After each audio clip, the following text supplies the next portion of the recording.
Click in the top right corner for the full audiobook. Chapter 8. Silent reserved power is most potent. Silent, concentrated thought is more potent than spoken words, for speech distracts from the focusing power of the mind by drawing more and more attention to the without. There is no power so potent as the silent reserved power. So keep your own counsel, and do not scatter and weaken your force by talking about it to others, far less by boasting about it. The secret of great people is their belief in themselves and in their inherent power, in their faculty to concentrate on the work in hand when they are working, and in their ability to prevent leaks of power when they are not working. They believe in themselves and make every effort count. Your village wise man spills his wisdom on every corner and talks to a lot of fools, when if he really were wise, he would save up his wisdom and place it where it would do some work.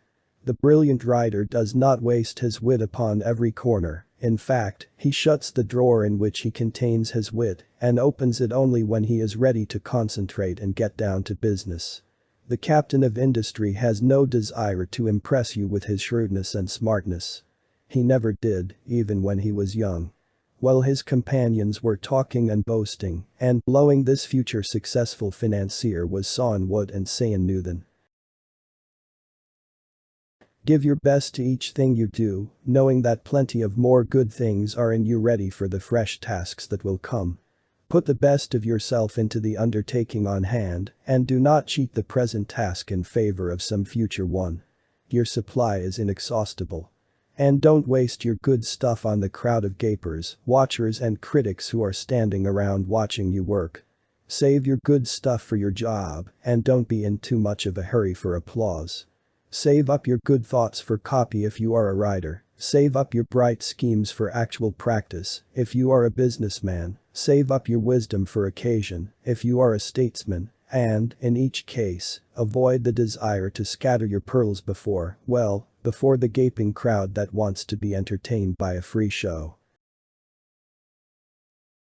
In order to speak wisely, you must secure at least a partial concentration of the faculties and forces upon the subject at hand. Speech interferes with the focusing powers of the mind as it withdraws the attention to the external.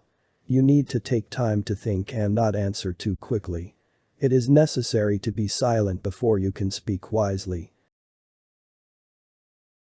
Remember that the first step in concentration is to form a mental image of what you wish to accomplish.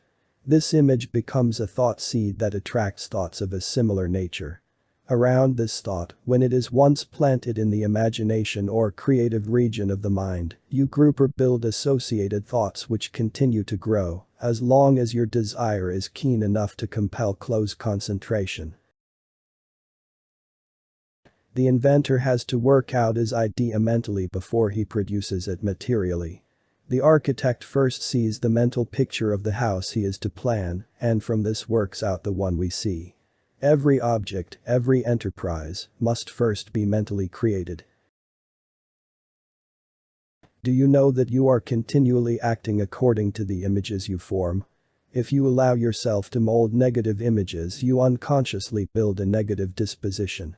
You will think of poverty, weakness, disease, fear, etc.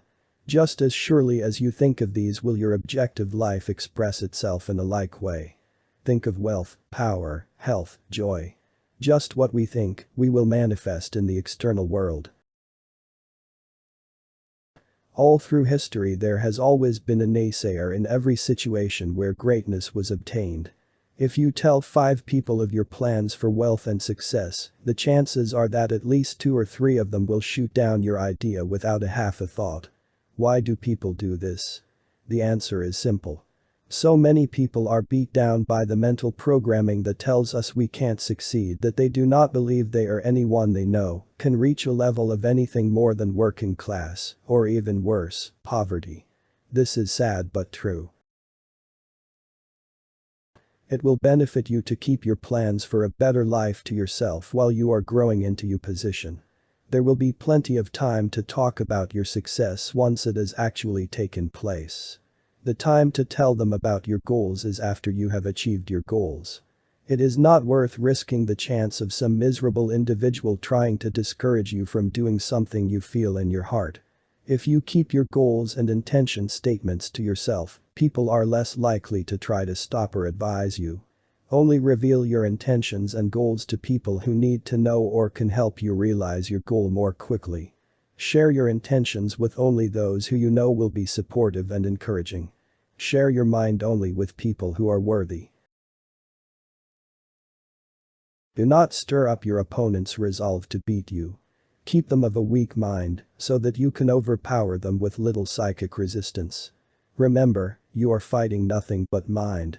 Have your inner resolve and quiet within you. But you can allow yourself to be stirred up to increase your mental powers of resolve and concentration to win. Motivation from a situation is all it takes to summon your fire and focus.